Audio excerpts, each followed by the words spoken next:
That angle makes me look so like swole. All right, rolling. All right. Do you know what episode it is? Episode 18, I think. Okay, I was thinking 17. 17 was Mr. Divine. Okay. I got an email about an American Idol audition. What is that? Nothing.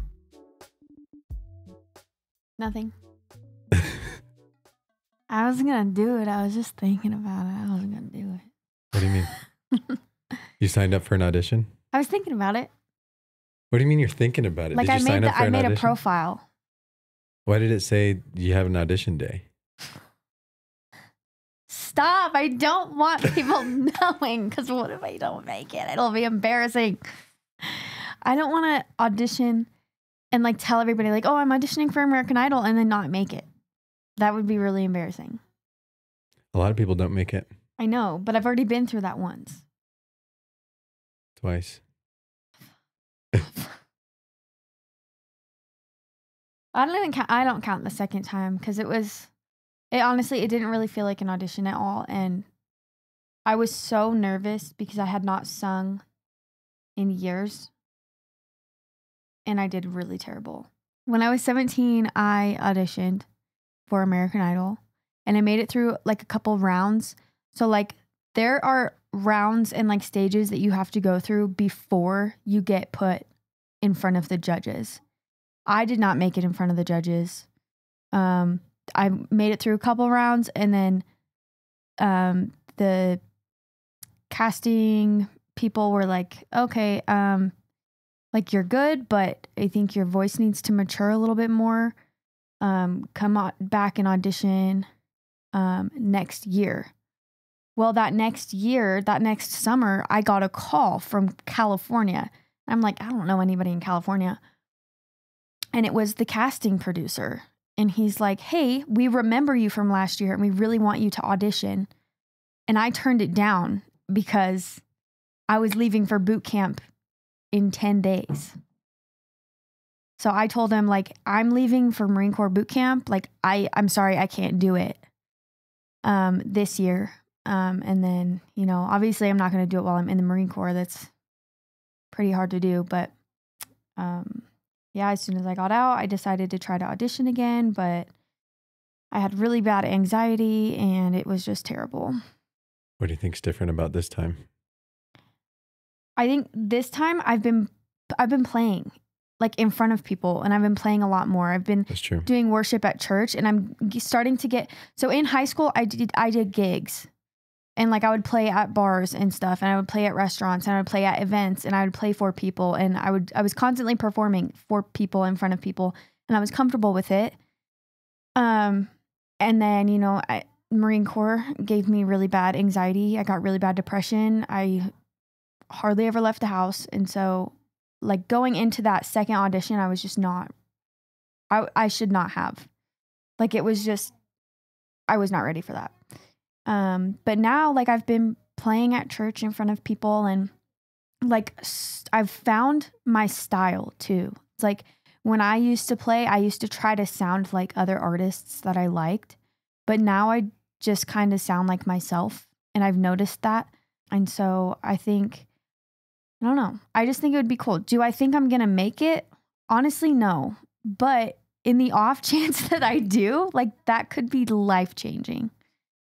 And it's not like, because I've been like struggling with it too. I'm like, do I want to do this? Because if I happen to do it and I go on there and I get like famous, like, is that what I'm going to want for my life? Do I want to be famous? Not necessarily.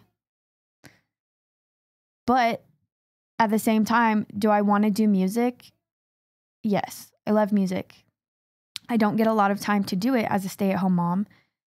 I'm definitely not out performing anymore like I used to be, but I would love to make music. I would love to make Christian music at some point in my life, whether that's in a few years or 10 years or 20 years. A lot of people who just audition for something like America's Got Talent or American Idol or whatever. Just that exposure is enough to get them. Exactly. And that's what I'm thinking too, is like, do I want to be famous like Carrie Underwood? I don't know.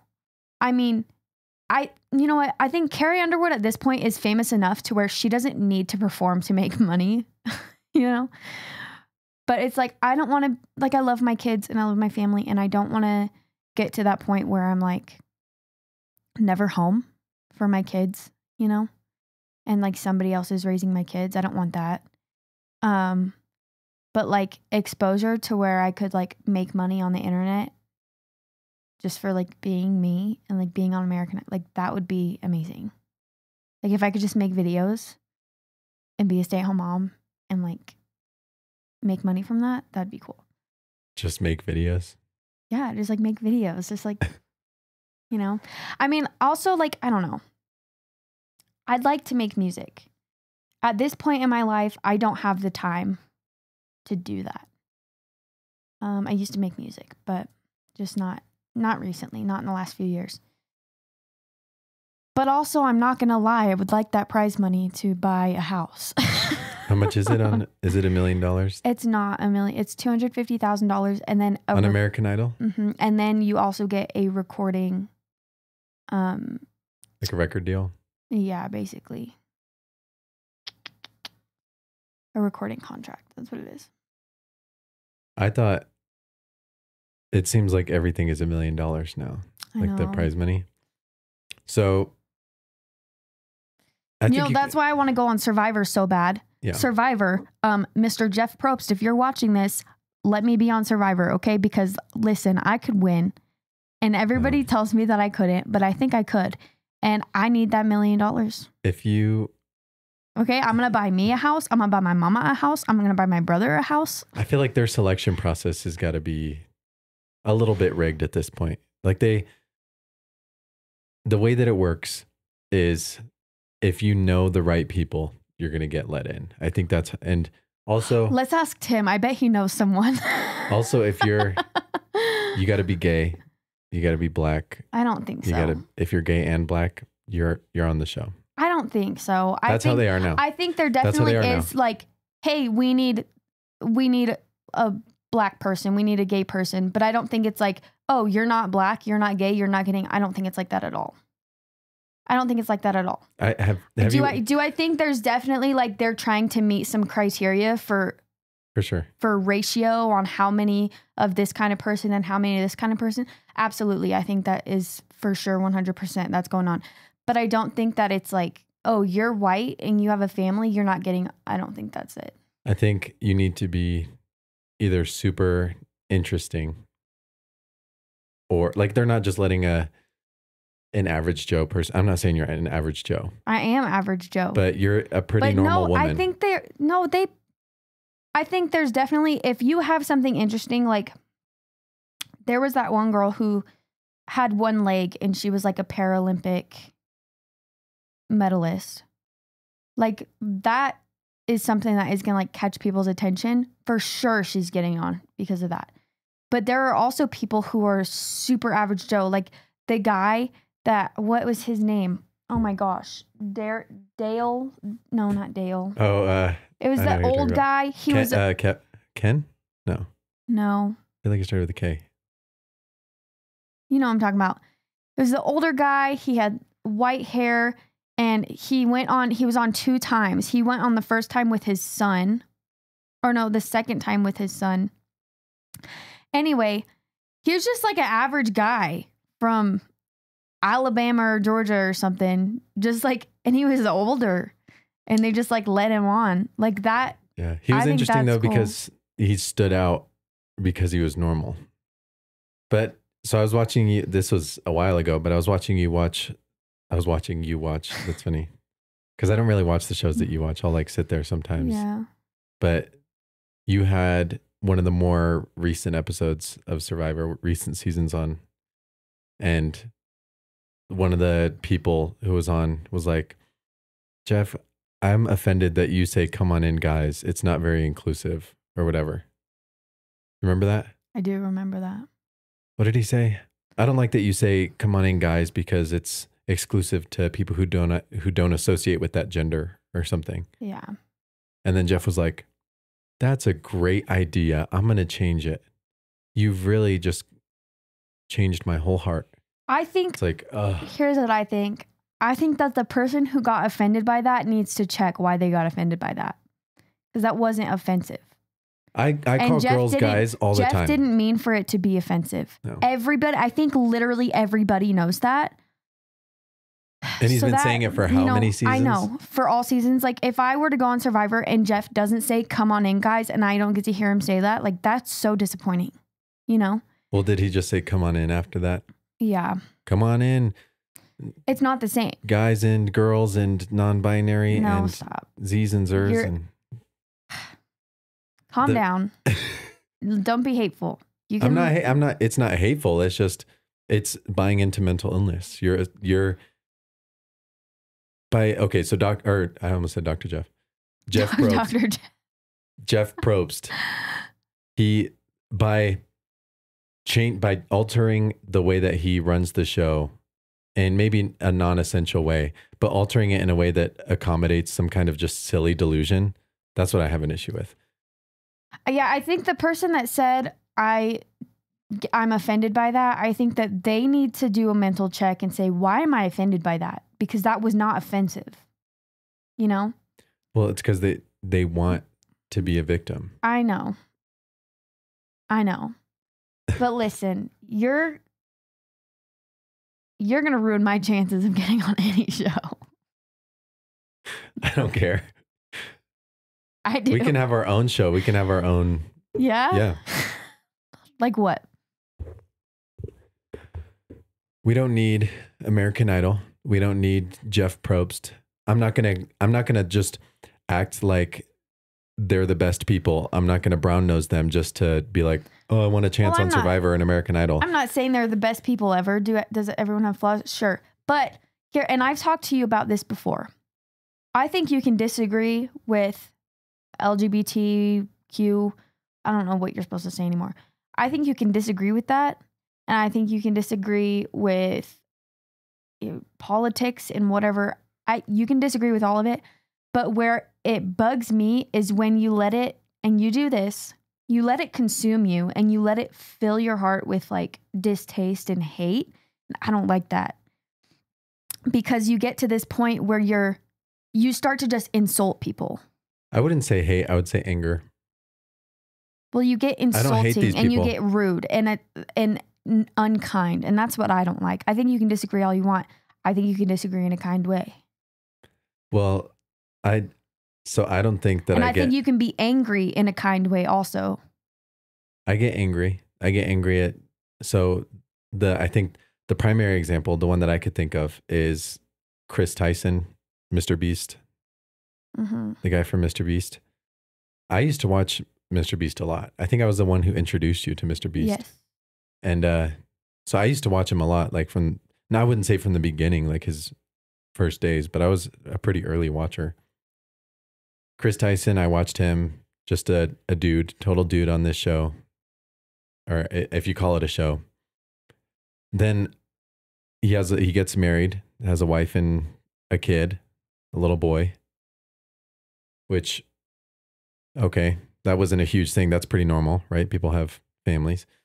But then he started really leaning into the whole LGBT thing, specifically being trans, having taken HRT, and that's when I was like, at first I was like, this is kind of crazy. And then that was right after I introduced you to Mr. Beast. Mm-hmm. And so you didn't really know who Chris was until I started saying, look at what Chris has become. He's trying to change his name. He's trying to tell everyone to call him she, her.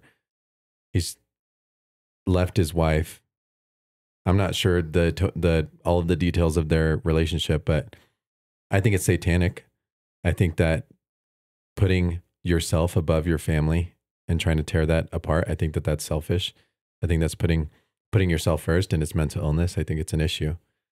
And so I look at him and I get angry at it because it's not just a guy who's playing dress up. It's a guy who's ruining his family. And that's why I get angry. because I'm like, that's not okay. And I call it out. I've never said I hate him. I'm not like, oh, what a stupid person. I hate him. He's the worst. I'd say he's mentally ill. He's insane for doing this. It's crazy. And every time I show you something, I'm like, this is crazy. This is absolute lunacy. Mm-hmm. And you'll be like, don't be hateful. I don't think that's being hateful. I think sometimes you are hateful though. Give me an example. It's when, because you don't just say like, oh, this is crazy. I can't believe he did this. It's like, wow, this guy's effing stupid. And like you start to insult people. I don't. Yes, you do. No. You start to insult people. And that's where, and you start to be like, there's a difference between righteous anger and then like letting that righteous anger turn into like rude. And I think you hear it as me being rude, but I've never said this person is effing stupid. I'll say that this person is crazy. Or maybe you don't say this person is effing stupid, but you'll definitely like this is so stupid. Like you definitely say stuff like that. I will say that. And it's like, I don't know. It gets to a point where it turns hateful. No, here's and I wish you would just admit that. Here's what I think you're seeing me do. I think you're seeing me watch a show like Survivor, where you're enjoying the experience of Survivor. You're like, oh, this is cool. There's people playing a game and there's more to it. Yeah. And then you'll come in and you'll say, oh my gosh, of course there's a gay guy in this. Of course. That's so dumb. Of course this person is telling Jeff not to say guys. Like, and I'll call out that stuff. And that's kind of what my focus is. So like, we can't watch a show without me being like, of course they're wokeifying this. That's a little bit annoying. Of course they're pushing this. Of course, I'll say that kind of thing. And I think that's what bothers you the most, is that it's what I focus on. That does bug me. And it's because I'm sitting there trying to enjoy a show and you're just like crapping on it. Yeah, you'll watch some show and then there'll be a scene where like two guys are kissing. And for me, it's like, I can disagree, right? I can disagree with everything. But I'm not like, oh, of course there's a gay couple in this show. Of course they made this character gay. Yeah. Like you don't see it all. At this point, I'm just like, that's what this world is. You know? And expressing my anger toward it is not going to change it. Can I affect the people around me? Yes. But me getting angry at a TV show, it's not worth it to me. It's like this world is going to be full of sin. We know that.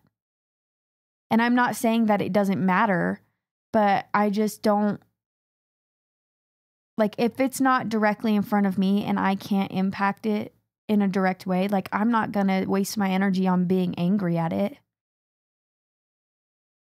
You know, like if my friend was like, hey, I think I'm gay, I'd be like, listen. And I would have a conversation with them about it. Or if my friend was like, hey, I'm trans, call me they, them now. And I'd be like, I don't agree with that. I'm not going to call you that. Would you? Yes, I would. What would you say if someone came out to you? But I'm not going to get angry at a TV show and like curse out the TV because I'm angry that there's a gay couple in it. Like at this point, I'm just like, it is what it is. It is what it is. Like, it's interesting that we feel different kind of convictions. I think that you don't see it. I think to you, it's like, it's part of this world. That's what it is to me. In one eye, out the other, I guess, or in one ear, out the other. Like your brain doesn't hold on to those kinds of things. With me, if I see it, my brain holds on to that. Like that's just how it works. Is I'll see something that's wrong, and my brain will be like, "That's wrong." But for you, you'll see something that's wrong, and it'll just be like, that's how the world is. Our brains work different, and that I think that's why I'll watch that show and I'll see it through my filter, and I'll be like, I'll catch that, and I think what's frustrating to me is like the fact that it's everywhere, and I can see that it's everywhere, and right now you're just you're walking through, you're not looking around, or you're not noticing that it's everywhere. I do notice. I definitely notice it, but like I said, like I don't let that consume me. Because here's the thing is, the world is so full of sin, and we know that it's only going to get worse. Like Jesus says that.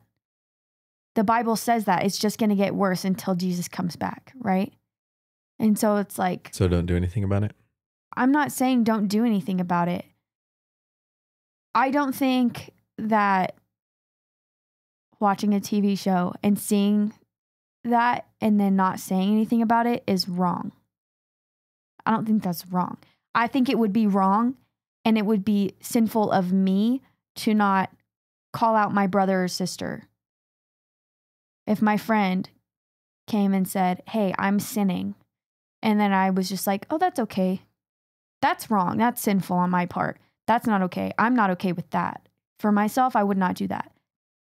But like I said, like, I can't call out every person in the world on their sin. And it's not my place either.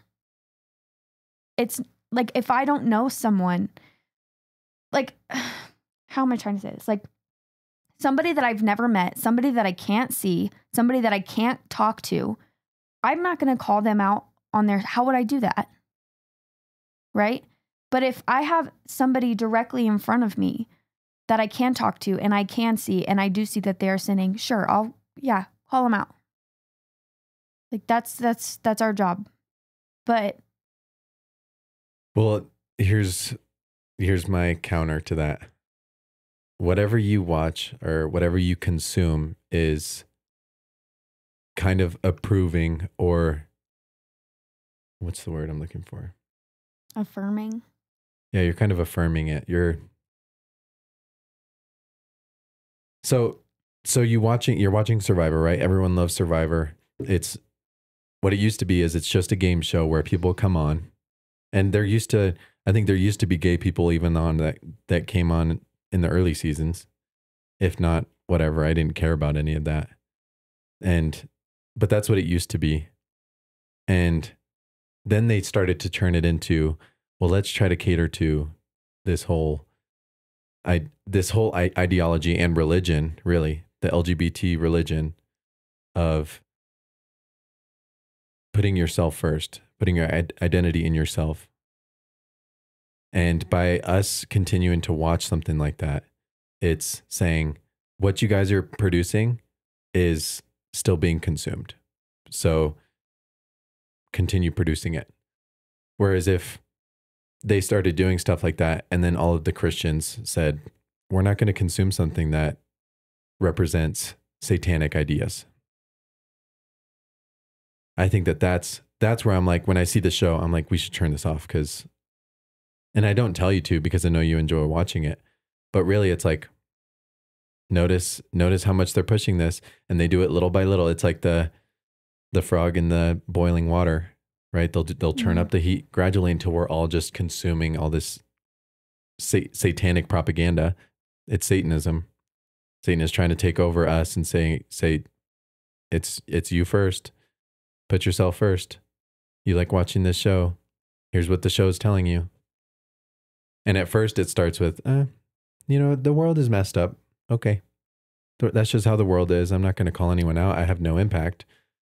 But then you're consuming constantly and everywhere. So you think that's going to like affect me and change me? Yeah. And like make me trans or make me gay or something? I don't think it'll make you trans or gay, but I think it'll make you more tolerant of it, more tolerant of sin. Because if it's all around you, you tolerate it already. So then if you do have a friend who's gay and they say, yeah,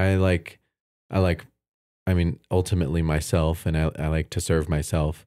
And then you're just like, it's everywhere already. You know? Does that make sense? That makes sense, but I disagree. You don't think it has that much impact on you? No. Because I know the truth. Which is? I think for sure that it has impact on somebody who didn't know Jesus. Right. Somebody who doesn't know Jesus. Which is the majority of people. So isn't that annoying that it gets in between people and God and the truth? It is. The kids? But I don't think that, like you asked, you asked if I think it would impact me, and I don't think so. What about other people? I think for sure if somebody didn't know Jesus and they didn't know the truth, Yeah. Think about the default today. The default today is if I feel a certain way, that's right. I 100% think that the media is for sure like pulling young kids and you're okay with that? It's not that I'm okay with it, but I'm not going to just like you're not going to push back on it? I'm not just going to like shut out the world and just like live in a dark room. No, you have to do the opposite. I think we have an obligation to call out evil. And so that's what I'm doing. I think that's why, like, what happened at the Olympics, right? Like I said, I think you can call it out, but I think that you do it the wrong way. I think the way you're supposed to call out, and this is, I don't know. This is how I see it. Is like the way that you're supposed to be calling out sin, especially other people's sin, is in a way that's going to lead them to Christ. Not in a way that's going to say, oh, this Christian's calling me out. What a hypocrite. I hate that guy. I'm never going to go to church. I'm never going to follow Jesus because all Christians are bad and they're rude and they're hateful. That's horrible. That's horrible. I think that if you're going to call out sin and you're going to be criticizing somebody, like, you need to do it in a loving way that is going to lead them to Christ. Because that's the ultimate goal, right? Is to let them see their sin and let them see that they need Jesus. Not to try to make them feel bad and then push them away. So what's the right way to approach watching something that where it's starting to clearly lean towards Satanism? I mean, like I said, I don't think that it's worth getting super worked up about watching a TV show. Watching a TV show. Yeah. I think that you need to like look at, and not just you, but like anybody who's getting angry at like media, and like, yeah, you can get angry. But when you start to become hateful, that's when it's an issue. Because hateful towards Jesus what? Doesn't want you're that. saying hateful to people. Yes. Yeah. When you start being hateful to somebody, and you start insulting people. Yeah. And you start like having resentment toward the person and not their sin, that is where I draw the line. And I'm like, that's not okay. But like I said, I don't think it's worth getting angry over a TV show. If it was somebody you knew and they were in active sin, I think if you called them out, I haven't personally like been through, I've never personally had to call somebody out on like this type of sin. So I don't know how I would do it necessarily. I would have to do a lot of prayer. I'd probably have to talk to some of the pastors at church to figure out how to approach that. Cause I don't know. Never been through it. But, yeah, I think that you need to do it in a loving way that's going to lead them toward Jesus and draw them in. I think that when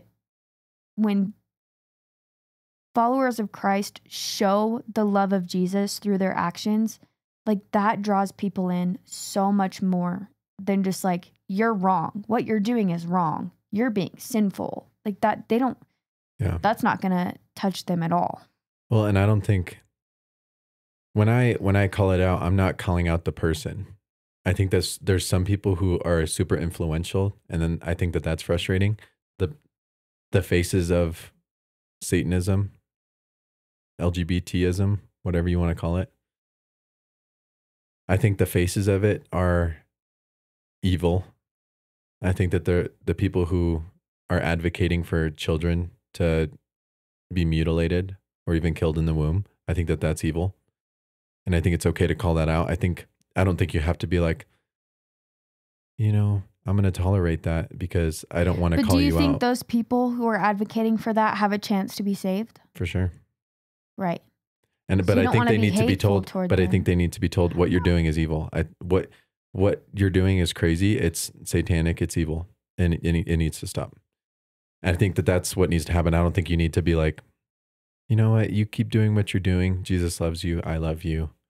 I think it gets too dangerous. Keep doing what you're doing. I don't think that. So the way that Summit Ministries kind of explains it, is this balance between truth and relationship.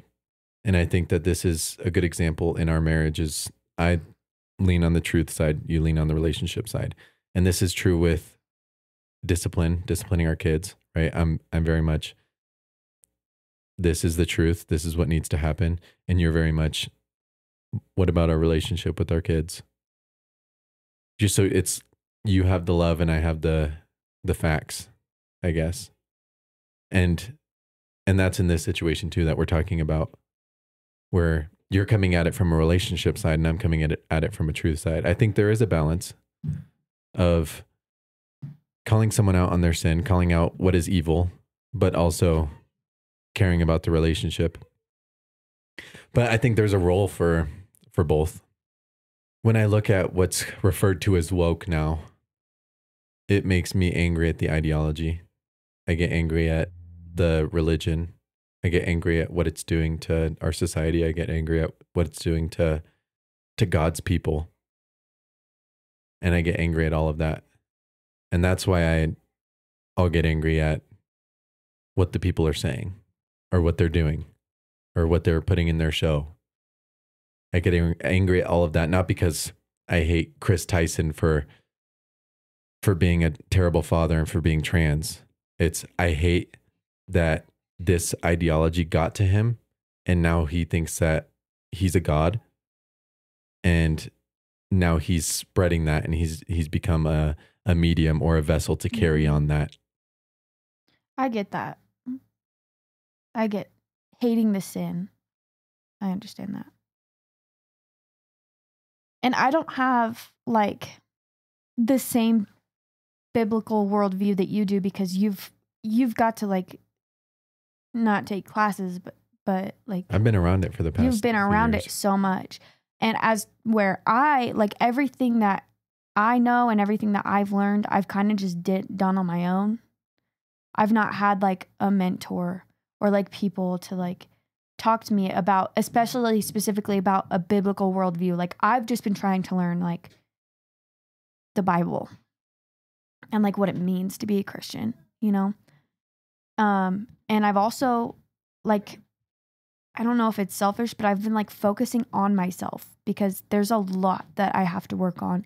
There's a lot that I need to change, and it takes a lot of discipline.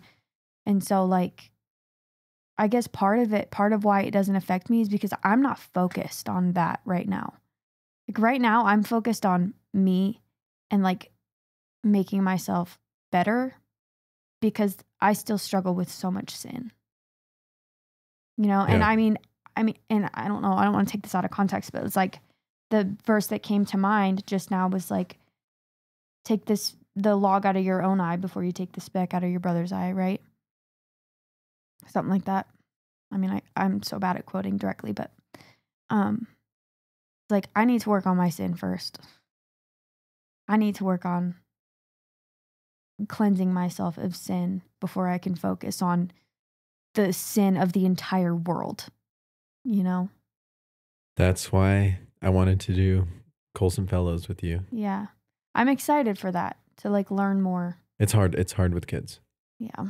Signing up for any sort of extracurricular with kids is, I mean, we did well for the first couple nights, and then we realized that kids don't like schedules. Yeah. Maybe your kids do, but ours don't. But that's why I'm excited to learn. I want you to have the same conviction that I do. I think it's going to destroy the way that you look at the world. I think all of the curtains that you hang up around the evil in the world, I think those are going to get torn down. I think it's all going to be revealed to you how much evil there is around us. And I think you're going to see it. Every time we watch a movie, you're going to be thinking the same thing as me. Well, I think you don't understand. Like, I do see it, but you ignore it. Yeah. You can ignore it a lot easier than I can. I ignore it. I see it and I'm like, okay, I'm not going to focus on that right now. Which I think there's some aspect of that which I think is okay. Because like I'll watch a show or a movie or something and it'll have one bad thing in it or whatever. And I'm like, okay, I'm not going to throw out the baby with the bathwater. Well, so what comes to mind is like the show that we love, Schitt's Creek. Like I never once heard you complain about David being gay in that show. Because they weren't like pushing this. It wasn't a part of an agenda or a part of a bigger thing. So that's an example of where you were like, right. Okay. It was kind of, whatever. I'm just not going to think about it. It was kind of tastefully done, if that makes sense. Like it wasn't like there's a way to, and I've never complained about like a black person in a show either. Like I have nothing against having a black superhero or a black woman doing whatever. Like I've never had an issue with that. It's the victimology is that even a word? It's like when they take something that exists and they try to twist it and turn it into something that is like, look at this. And it's just like a pile of crap, like they'll take Thor or like and they'll turn him into a woman who's Boys, when we're watching The Boys, and it was like they introduced a new superhero and she was black and she's like, I'm a black woman. It's like, no crap. No, you don't say. Yeah.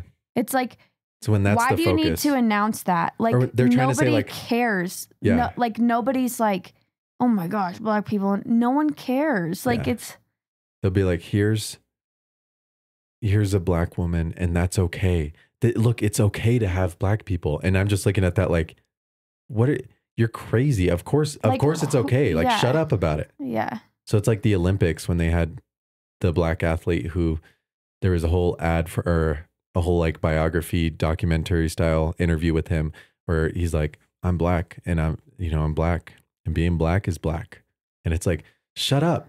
Talk about, it's not, I understand that. That is annoying. But it's not like why? Because it sounds bad. Hold on. Let me fix this. Cause it's like, it sounds bad to be like, and then there was this black person saying, I'm black. And I hate that. Like it's not racism at all. It's the opposite. It's like, why are you trying to act like there's an issue that needs to be resolved? Yeah. Like maybe I'm sure there are racist people out there, but you think that you're going to make them not racist by making an ad? Well, and here's the thing is that we want to diminish racism, right? Like racism exists. I'm not going to deny that. But like, I think most of us as a whole want to get rid of racism, but that's never going to happen when you keep putting it out there that race is there. And I'm not saying like, say race doesn't exist, say you don't see color, because I don't think right. that just I think that's stupid. But it's like you don't need to put take away its power. Yeah. Stop giving it power. Stop giving racism power. Stop. Yeah. That's why stop. I say this with a lot of things. The things that we think we get offended at and we think are so bad, we just got to stop giving them power. Stop giving power to things like the F word, the S word. Like stop giving power to these things. Even the N word. I would say stop giving power to these words, because by giving them power, even if you're saying it in a way that's trying to take away the power, you're acknowledging that there is power to those things. So it's like, just stop it. I think Morgan Freeman, he was getting interviewed and they said, what do you think about Black History Month? And he said, do you want a White History Month? And the interviewer was like, no. He's like, well, I don't want a Black History Month. Yeah. Like, I want you to stop calling me a black man and I'm going to stop calling you a white man. Like, that's how we solve this. Yeah. Not by, we could still acknowledge each other's differences, right? Right. You could still but there's less power to your skin color. Stop giving your skin color so much power. You have nothing to do with it. It makes me wish that I was like a black person so that I could advocate for these same things. It's not because I'm white. I don't even think. You're not even white. Yeah. It's like, it's not because I'm like, oh, You're look, I'm a white boy. I can talk. I hate black people. It's like, I wish I was black and I could be like, yeah, look, I'm black. I don't care. You shouldn't care. No one should care. Like, let's stop talking about it. And I feel like if people started asking me questions about my skin color, I would be like, it's like me asking you, why is your second toe longer than your first toe? And how has that impacted your life? Like, what? What kind of question is that? Like, move on. That's insignificant. What if we started making fun of people who had a toe that was longer than their big toe? You can make jokes out of it. I think it's funny I think stereotypes are funny. I think if they're insulting or rude, I think that's not right. Yeah. But I think saying certain stereotypes, I think if they're funny, it's because there's some truth to it. Yeah. You know, like saying redheads burn easy or, you know, stuff like that. It's like, oh, that's kind of funny. But if you said redheads are stupid and should be, or like we should have a genocide. The gingers have no soul. I don't like that. Yeah, because that doesn't really make sense. Like, I don't know if there's it's like you put this like label on them, like they're evil. If you dehumanize people, I think that's kind of where the line is. Like if you're dehumanizing people. Yeah. So like saying, making fun of Jews for being good with money or something like that, I think that's kind of funny. But if you say Jews need to be eradicated, then it's like, okay, or they're vermin or whatever. Like anytime you dehumanize people, I think that's where the line is. But I think that we need to, stop giving so much power to stereotypes, and like that's how we get rid of racism. That's how we solve racism. I think it's just stop giving so much power to our skin color. I think we just solved racism on this podcast. No, you know why? Because there's evil in the world. Because there's evil. Yeah. And I'll never get that. I'll never get why some people it makes you kind of excited for the day Jesus comes back, huh? It's like live in a world where evil doesn't exist. It's exciting. Imagine the world how it is now, but take away all the evil and leave all the good. So anything that is good, neighbors helping each other. Yeah. I imagine it being like music, the life that you want. Like I imagine that's what it's like. And, you know, it's like for me, for example, like I want a life where I'm happy and I'm surrounded by people that I love, and we don't get sick and nothing bad happens, and we don't have to worry about someone trying to like steal our daughter out of our front yard or like, you know, like that. Well, people think that a life like that sounds boring, right? Because it's like, oh, if nothing bad ever happens, then what's all the good for? But I think that's why I'm like, there's evil has happened. I mean, we're living through it right now.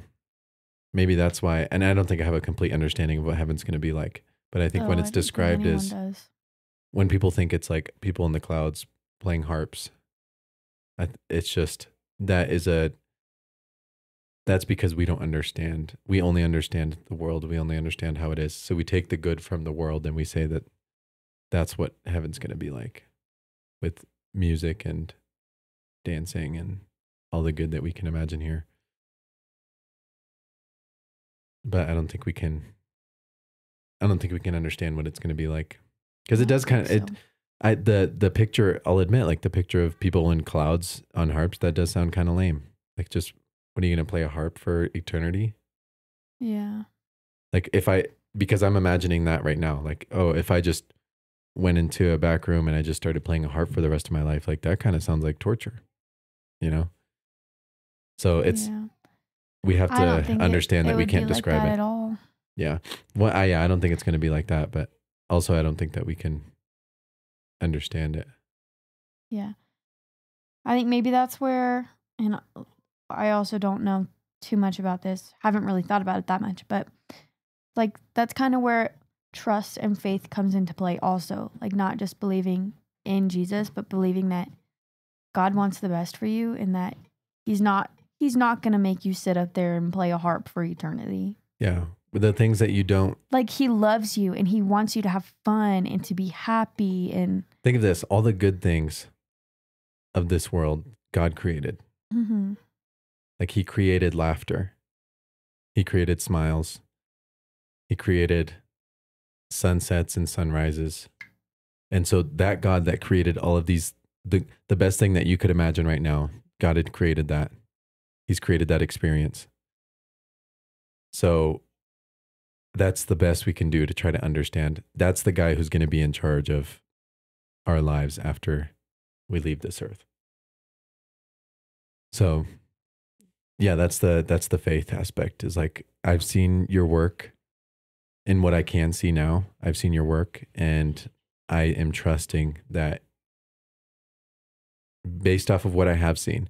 So people think faith is like, oh, you just kind of have to blindly believe. Like faith is just blindly believing, but it's like, no, it's faith is very logical. It's based off of what you do understand, then making the conclusion of God is good based off of what I've seen.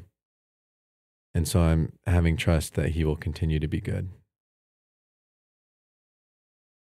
Been a while since we kind of got into a deep conversation. I don't necessarily, I mean, I like these conversations, but at the same time, it's like, we don't get to talk like this very much. Yeah, that's true. We think about it. Like last time we tried to sit like talk like this. I think the reason I don't necessarily like to, like, I like to have these conversations, but not publicly, because I still kind of feel like I don't know a lot. And I feel like one of these days I'm going to just like, you know, put my say something wrong, foot in my mouth. Yeah. That's fine. And then you say, sorry, everybody, I put my foot in my mouth. Yeah.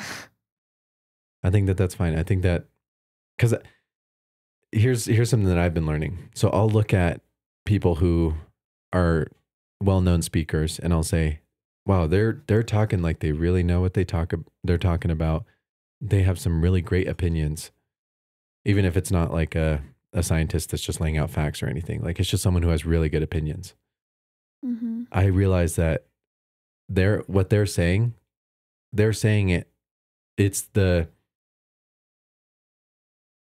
There's this kind of understanding before they say it that it's their opinion. And they just are comfortable saying it. But if you have this constant kind of filter that you're looking through or that you're speaking through that's saying, I want to make sure everything that I say is right, it's a fact. Like that's when you kind of hold back and you don't want to say it too loud and it's like, I might mess up here. And I think there's room for us to have opinions. I think there's room for us to be wrong. Right? I'm okay. Mm-hmm. That's why I'm okay saying my opinions right now. They're different than they were a couple of years ago. I'm sure they'll be different in another few years, but I'm comfortable saying it because it's an opinion. I do think that my opinions are mostly right. Everybody thinks their opinions are right. I think I can argue for a lot of my opinions, which is why people think that I'm closed-minded, because they'll push back on one of my thoughts and I'll push back on their pushback, and then they'll say I'm closed-minded, which is so frustrating because it's like me saying, here's my opinion. I want you to try to argue against it. And then if you have any sort of argument, I just cave immediately. That's crazy. I'm going to try to hold it so that you can try to poke holes through it. And I'm going to try to defend it so that against you're trying to poke holes through it. And that's how you test it. You don't just test it by saying, here it is. So if I said, I want you to try to throw this ball at me and try to hit me. And if I just stood there, like that's not really testing if I can dodge it, right? Mm-hmm. So it's not really a test if I say, throw this ball at me, I bet you won't hit me. And then I stand right here. Like I'm going to try to move and I'm going to try to test it. I'm going to try to test my ability so that I can see if I can really withstand one person throwing a ball at me. And then if I'm doing all that and you do hit me, that's when I'll be like, oh, okay. Now I'm rethinking it. But that's how, does that make sense? It's kind of a confusing analogy, but yeah. My opinions, I hold and they're not loose. I'm not going to let it just sit there and you attack it and then it falls apart. Like I'm going to try to defend it against your ideas. Because if I said Jesus is real, God is real, and then you say, no, because what about evil? And I just go, oh. Yeah. That's not me being open-minded. That's me not being able to defend my opinion. You're checking out, so. A little bit. We'll wrap it up. Yeah. I'm checking out a little bit. I'm tired. I haven't eaten today. Yeah, we'll go eat some pizza. Yeah. We'll be back next week. Thank you guys for being so patient with us after a long break. I mean, during the summertime, we've been doing a lot. Yeah. I feel like I'm doing a lot. You're doing a lot. Shepherd's a month old this month, or a year old. A year old this month. Phoebe's going to be 3 in a couple months. So it's just, we're so busy. But I want to continue doing this. I want to keep pushing through because I know there's people who like to hear from us and like to hear how we're doing. We're doing all right. We're making it. Yeah. We're fighting for our marriage. We're fighting for our kids. Yeah. And it's definitely a fight. I think we could have given up a couple times, but we're fighting. And I appreciate that about you. I just feel like our marriage and our family and me personally have just been under attack, like spiritual warfare. Like I feel it hard lately. Yeah. Every wave that we survive makes me more confident in our future though. You know, like we'll go through something that's really hard and then we come back on the other side, give each other a hug. Mm-hmm. And you say, I'm not leaving. And I say, I'm not leaving. Like that's what marriage is supposed to be. It's supposed to be taking on waves of evil and coming out the other side and saying, you still here? You still got me? I still got you. You know, it's like, that sucked. I almost killed you. But like, we're still here. I'm still fighting for you. Like, you still going to hold my hand and ready for this next wave? It's going to suck. Might be worse. I think the marriages that fail are the ones that take on the waves and then just say, this is too hard. Like, I'm going to let go. Yeah. But I'm holding on tight. I'll die before I let go. I think that's the beauty of marriage. We're fighting too much already. We shouldn't put more pressure on it by thinking that we're going to fall apart and make it even harder. And we have kids to fight for, which is cool. So we have something on the other end of the tunnel that they're cheering us on. Mm-hmm. Phoebe literally right now is yelling. Yeah. Yeah, we're trying to get her in her own bed. She's doing well. Shepherd is walking. Those are the big updates. Crazy. So I have a doctor's appointment next week, not in 2 weeks, to figure out some health stuff, make sure that I'm all good and I don't have any issues. So, yeah. That sounded really bad. For that. Like, I'm not dying or anything, but I just, I've not been feeling good lately. So I got some labs done last month and, I get the results, and talk to my doctor about it this week to see like if I'm all good. The doctor and I are both thinking that I could have hypothyroidism, which it's not that big of a deal, but I mean, it's a big deal to me to figure out why I'm feeling like caca all the time. All the time I feel terrible. And I just want to feel healthy. So yeah. And you're going to have a mentor, which is cool. Yeah. Finally. I'm hoping that really works out. But those are the big things. So thank you guys. We love you. And hopefully we'll see you next week. Bye. Peace.